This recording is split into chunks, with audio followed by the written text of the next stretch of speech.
Okay, I don't know if you guys recall, but the other day we were actually really struggling through one of these sequences.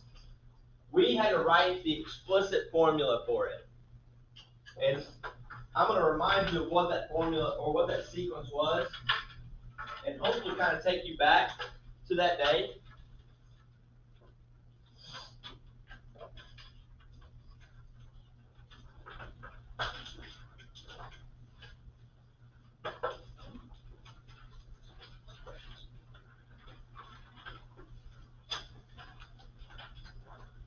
The sequence looked like this: 5, 7, 9, 11, dot, dot, dot. It was number 12 on that homework assignment that you just turned in.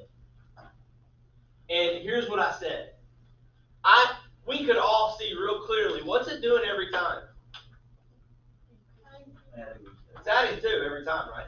Every time it's adding 2, every time. So we could tell that it was following a real simple pattern, right? But the deal was, we had to write the equation, the explicit formula for it, that would say, hey, what do I do to 1 to make it equal 5? What do I do to 2 to make it equal 7? What do I do to 3 to make it equal 9? And we started doing some things. We said, for 1, I can add 4. Does 1 plus 4 equal 5? Yeah. But does 2, second term, does 2 plus 4 equal 7? So that wasn't it. So then we said, how about multiply by 5? 1 times 5 is 5. Is 2 times 5 equal 7? So that wasn't it. So if you guys recall, after us kind of trying some things and struggling through it a little bit, we finally decided that what's happening every time, it was multiplying by 2 and adding 3. Y'all remember that? First term, 1 times 2, 2 plus 3, 5. Second term, 2 times 2, 4 plus 3, 7. See, we finally found it. So we named the equation 2, because we're multiplying by 2, n plus 3. Y'all remember that? And I told you that day that might be kind of tough right now, but when we come back on Monday, we're gonna learn a formula that we can use for all of these things that fall into a certain category called arithmetic sequences. This is an arithmetic sequence. The reason it's an arithmetic sequence is because it's a sequence in which the difference between consecutive terms is constant. Constant means what? Exactly the same, right? That's what constant means. So for example, what was happening here every time? What was the constant value that was staying true for every value in this particular sequence? It was adding, it was adding 2 every time. It was adding 2, adding 2, adding 2. That's an arithmetic sequence. And because it's an arithmetic sequence, we really don't have to struggle as hard as we did struggle to find the equation for it. There's a pretty simple way to do it, and that's what we're learning today. But it has to be an arithmetic sequence. It has to follow this concept, this idea of having consecutive terms that are constant. All right, are y'all listening to me? All right, let's say I have a sequence and it's doing this. Y'all with me? Let's say from the first to the second term, it's going up 1. And then from the second to the third term, it's going up 3. And then it's going up 5. And then it's going up 7. Is that following a pattern? Yes. Right? It's definitely following a pattern. Y'all recognize it? Every time it's getting 2 bigger, right? Here's my question though. It's adding 1, and then adding 3, and then adding 5, and then adding 7. Is it arithmetic? No. Arithmetic doesn't just mean it's following a pattern. It means that the pattern that's following is constant. So what that means is it's either always adding or it's always subtracting the exact same value. Like this one was.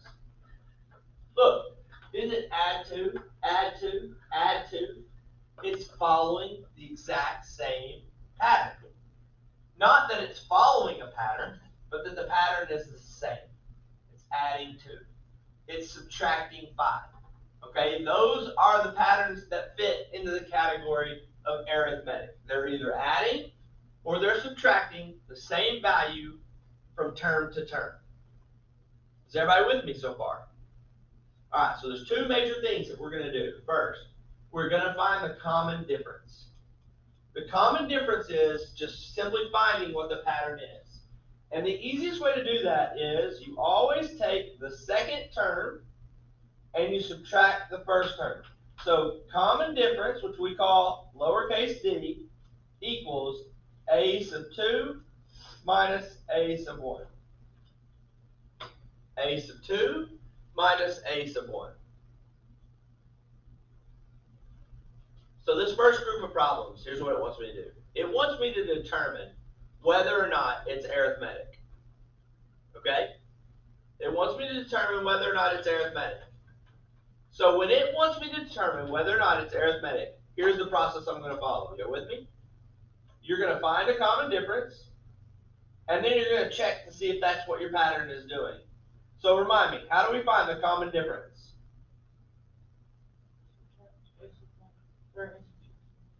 So now, technically it's the opposite. Subtract a sub 1 from a sub 2. So we go a sub 2. Guys, what's my second term's value? 8. Minus a sub 1. What's my first term's value? 5. What is 8 minus 5? 3. So we're going to check to see if this is arithmetic, and then it asks us to give the next 3 terms if it is. Well, how do I check to see if it's arithmetic? It's arithmetic if it keeps going up by 3. Guys, to get from 8 to 11, did it go up 3? Yeah. What's 11 plus 3? What's 14 plus 3? Is this following that pattern? Absolutely. This sequence is arithmetic. Without a doubt. So therefore, how hard is it to find the next 3 values? Just add 3. Just keep adding 3, right? The last one they gave me is 17. So what's 17 plus 3? What's 20 plus 3? And then finally, there's my next 3 terms. Very simple. So, guys, what's my common difference on number 1? 3. Okay, let's do the next one. We're going to take our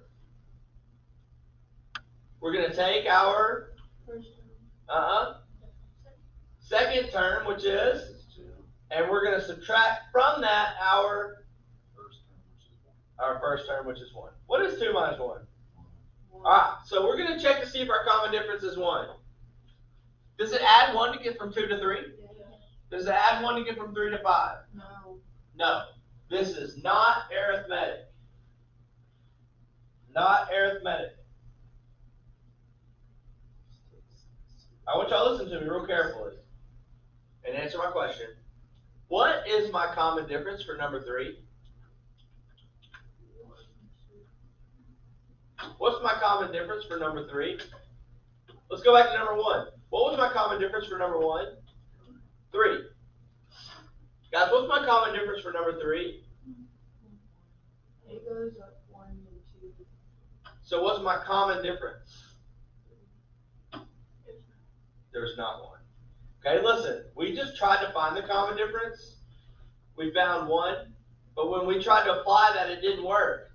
So that means it doesn't have a common difference. Okay, that's important for what we're going to talk about next. Number 5. Let's try to find the common difference. How do we do it? How do we find the common difference? This needs to become clockwork to you guys. Second term. Term minus first term. What is second term? Negative 10. This one has a little trick because when we subtract the first term, what is the first term? Negative 20. So we got minus a negative. So that's basically just plus. It turns into plus, right? So what's negative 10 plus 20? Positive 10. So this is saying my common difference needs to be going up by what every time? To get from negative 10, does it go up 10 to get to negative 5? So this one is not arithmetic. Second question, guys. What's my common difference? There's not one. There's not one. Okay? We tried it. It didn't work. It's not one. Okay? Last one we're going to do here. Go up to number 2. Let's find our common difference, or what we hope to be a common difference. We take the, which is, and we subtract the, First term. which is. So what's 16 minus 23? It's -7. So what does -7 mean again? It's going down 7. Guys, to get from 16, does it go down 7 to 9? Does it go down 7 to 2? Does it go down 7 to -5? So this one is definitely what? It's definitely arithmetic. And what's my common difference? -7. So let's apply that, because they want the next 3 terms, right? So you might need your calculator. What's -5 minus 7? -12. What's -12 minus 7? -19. And then what's -19 minus 7? -26. So there's my next 3 terms. Alright, so that is how you can use a common difference to determine whether or not it is a arithmetic sequence. If it's not an arithmetic sequence, it's not a what? Guys? It doesn't have the constant. It's not a common difference. Okay? So here's the next part of this. Okay, as we move through this, here's the next part. If we know it is a common difference, if we know it's an arithmetic sequence, we can always write an explicit formula for it. Again, I want to remind you guys, remember how hard we struggled through this? If we'd have had this formula that I'm about to show you, this would have been really simple, and I'm going to show it to you. Here's the equation. A sub n equals A sub 1. What's A sub 1? Remind me. The first term. It's your first term. They generally give us that value. And then here's the rest of the equation. Plus n minus 1 times d. And what do we just call d? We called it our common difference.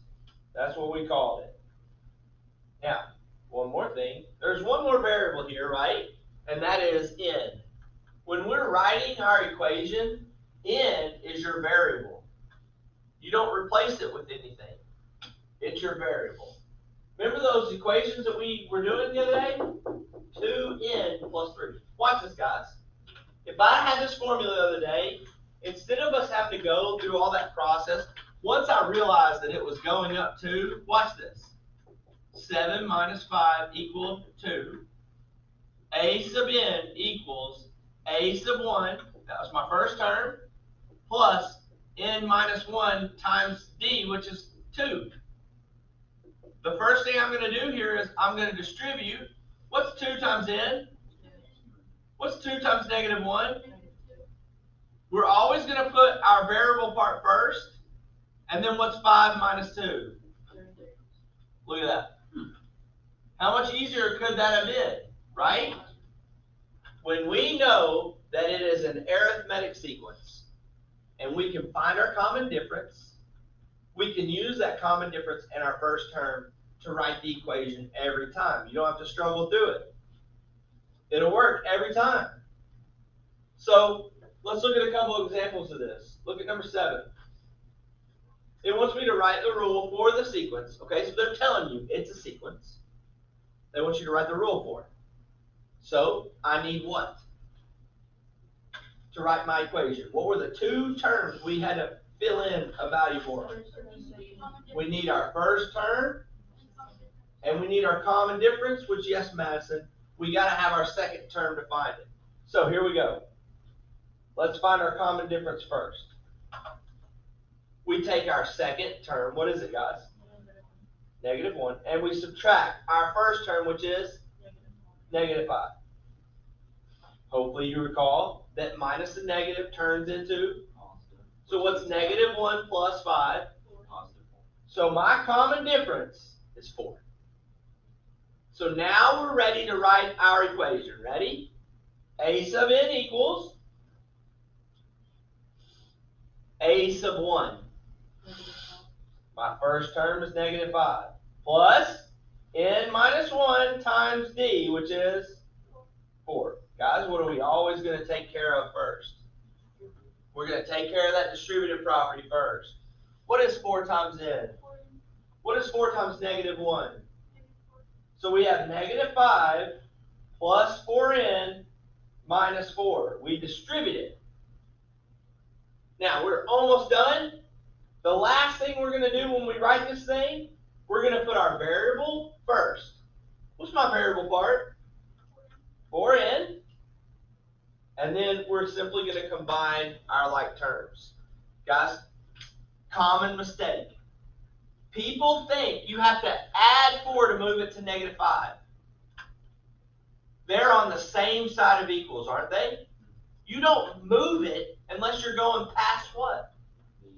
The equal sign. We're not going past equals. We're just combining. So go to your calculator and type in negative 5 minus 4. Or do it in your head. So the equation that represents this sequence, the explicit formula that represents this sequence is what? 4n minus 9. So what if it asked me to find a sub 24? What does that mean, a sub 24? N. It means we're going to plug 24 into n. So a sub 24, we'll simply go to our calculator and go 4 times 24 minus 9. We're plugging it into that explicit formula we just found. So what is 4 times 24? Minus 9. So our answer for a sub 24 is 87. Alright, so what do y'all think about that? That formula. It's not bad, right? I mean, it's pretty simple. A sub 1 plus n minus 1 times d. Okay? Do I need to do another example of those before we go to the back side? Y'all feel pretty good about it? Feel pretty good? All right, let's go to the back side. And I'm going to show you what we do when you run into an issue like this. Remember what I need to find right off the bat if it's an arithmetic sequence? I got to find the what? I got to find the common difference, right? And I use the first and second term. But what's the problem up here? They didn't give me the first and second term. They didn't give it to me as a sequence. They told me a sub 1 equaled what? 3. And then they told me a sub 3, the third term, equals what? So does that mean I can't find the common difference? No, I absolutely can. All right, I just want to show you the little trick to do it. All right, I want you over here to the left side. I want you to type in or write, you put your term values on the top divided by the term numbers on the bottom. Term values over term numbers. Okay? Term values over term numbers. Now remember, when we found the common difference earlier, did we go a sub 2 minus a sub 1? We did the big one minus the small one, right? Well, no, I don't want to say big one minus the small one. We did the furthest one minus the first one, right? The first one was always what was getting subtracted. Same is true here. What did they give me? They gave me a sub 1's value, and they gave me a sub 3's value. So we're doing our term values on top. What are my term values? Those are my term numbers. 3 and negative 7 are my term values. So here's how we're doing it. Ready? We're doing our term values up top to find our difference. So we're going to do negative 7 minus 3 on top. And then what are we doing on the bottom? Our term numbers, 1 and 3. Which one goes first? So we do 3 minus 1. Okay, stop and we'll write this and then pause and let me show you what I mean. if we want to find the common difference, but they don't give me the first and second term, I can use the two terms they've given me. I simply have to remember that that's the gap that I'm looking for. See, the gap that I'm looking for is between term 1 and term 3. And the value is -7 minus 3, and the term numbers is 3 minus 1. So if I do this, it will allow me to find my common difference, even if I'm not just given the first and second term. So up top, what is -3 minus 7? -10. And on the bottom, what is 3 minus 1? 2. Well, what is -10 divided by 2? -5. So there's my common difference. Now, someone asked me in third period, I see how that works there, but does that same thing work for number 12? Absolutely. I don't care that they gave me the first and the 24th term. We still do term values on top, and we do term numbers on the bottom. So for the common difference on number 12, what's my biggest one's term value? What's my biggest one's term value? 6. And we subtract, what's my a sub 1's term value? -17, that's on top. And then what goes on the bottom? My term numbers, 24 minus 1. Guys, what happens to minus a negative? So 6 plus 17 is, what's 24 minus 1? What's 23 divided by 23? So my difference, my common difference there is 1. Y'all see that? That is how you find your common difference when they don't give you the whole sequence. They just give you two values of your sequence. Is that pretty easy? All right, so let's do number 11. The rest of it wants me to do what? Write Rule for the sequence. Can y'all do that now? You better. A sub n equals what? A sub 1, which is 3, plus n minus 1. Oh, goodness me. It's lagging on me. N minus 1 times what's d?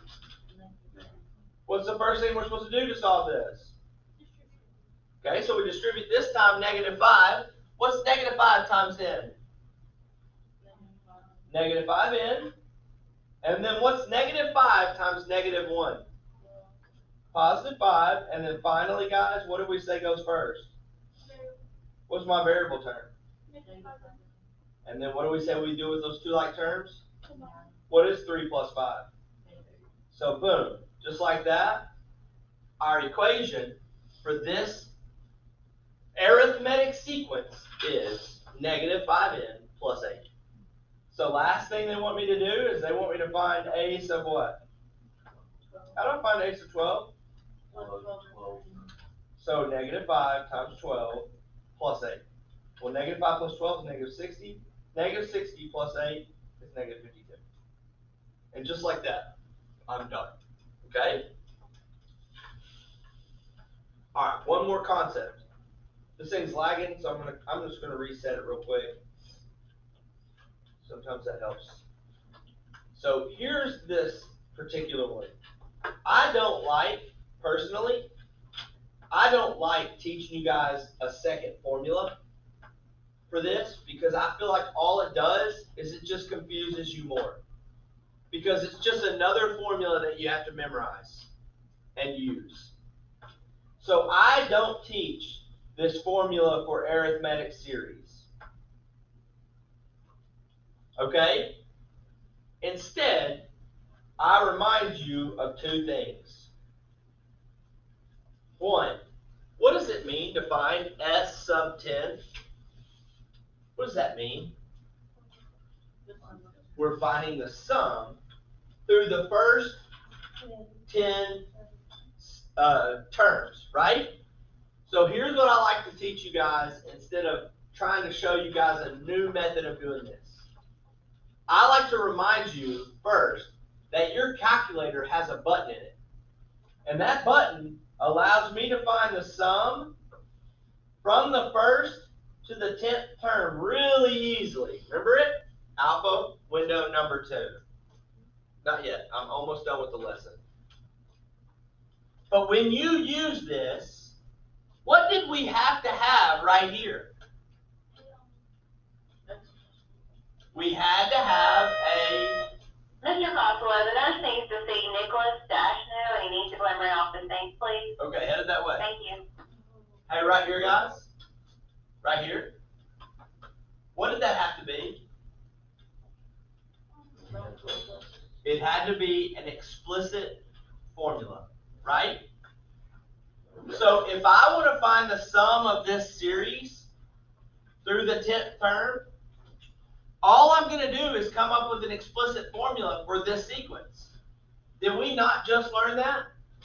So here's why I like to do it this way instead. Instead of teaching you guys another completely different formula, let's just use the formula we just did. Remember, we had to find the common difference. Remember how to do that? What's my second term? 4. Minus, what's my first term? What's 4 minus 2? So my common difference is 2. And then let's write an equation. A sub n equals, remember what it was? A sub 1, what's that? 2, plus n minus 1 times d, which we just found to be 2. Remember what we do next? We distribute. So leave the 2 plus here alone. What's 2 times n? 2. And what's 2 times negative 1? What do we say we always write first? Our variable part, 2n. And guys, what happens to positive 2 minus 2? They actually cancel, and the explicit formula for this sequence is 2n. So you know what we do? We go to our calculator. You go alpha window number 2. You assign a variable here. We always like to use x because it's easy. We're finding through the 10th term. So 1 to 10. And what do we put here as the explicit rule? 2. And I'm just going to change it to x, 2x. Okay? So go type that in. And the answer is 110. So instead of teaching you guys another formula that you have to remember, use the formula that we just found to find the explicit rule, and then use your alpha window number 1 to find the sum through whatever term they tell you to find it. This one was through 10.